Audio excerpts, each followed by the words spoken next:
Chancellor George Osborne recently threw a lifeline to cash-strapped motorists by announcing that fuel duty will be cut by 1 pence per litre. 75% of the UK population have access to a car.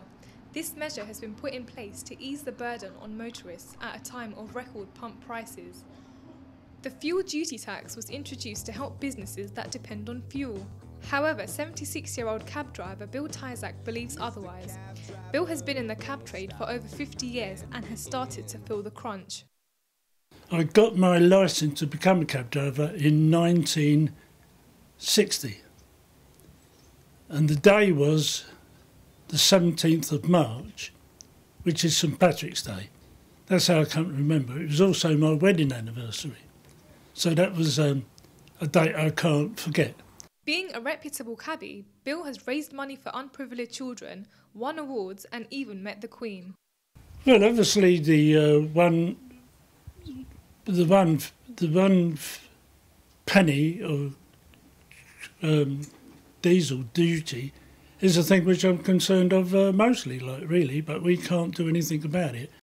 Say I got £20 for that job, technically, from a fuel point of view, or the message you're saying, I actually technically get half of that because I have to come back empty. With his experience, Bill has little faith in the 1p fuel tax. The government give us a penny off, big deal.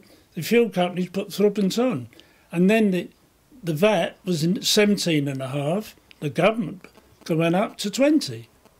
So if you work out the economics of it and start putting it down on paper, obviously it does come down a lot.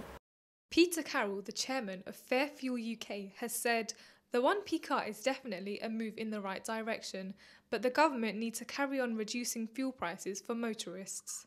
A survey conducted by Fair Fuel UK suggests that 1 in 4 people are more worried about fuel prices than any other economic issue. Motorists are starting to question why after the 1p cut, petrol prices continue to rocket. It wasn't supposed to go up in the budget, and yet it's gone up 3p or 4p since the budget, so it really does annoy me. The government claim that fuel duty tax will see the average yearly fuel bill decrease by £100 in 2011 to 2012. However, the Labour Party believe the 3% VAT increase will eliminate the 1p cut.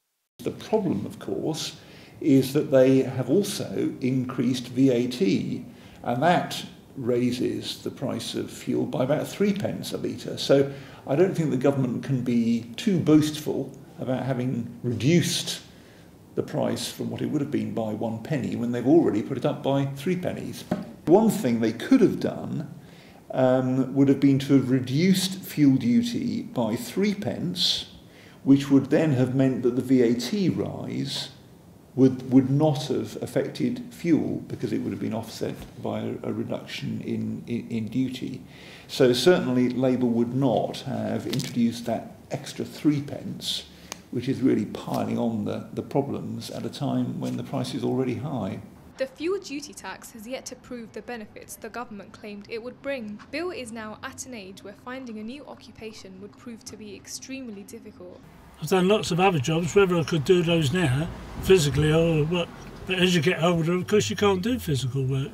Fuel prices determine how much money Bill earns, and he wonders if it is even worth being a cab driver anymore. Mr. Cab Driver won't stop to let me in. Mr. Cab Driver.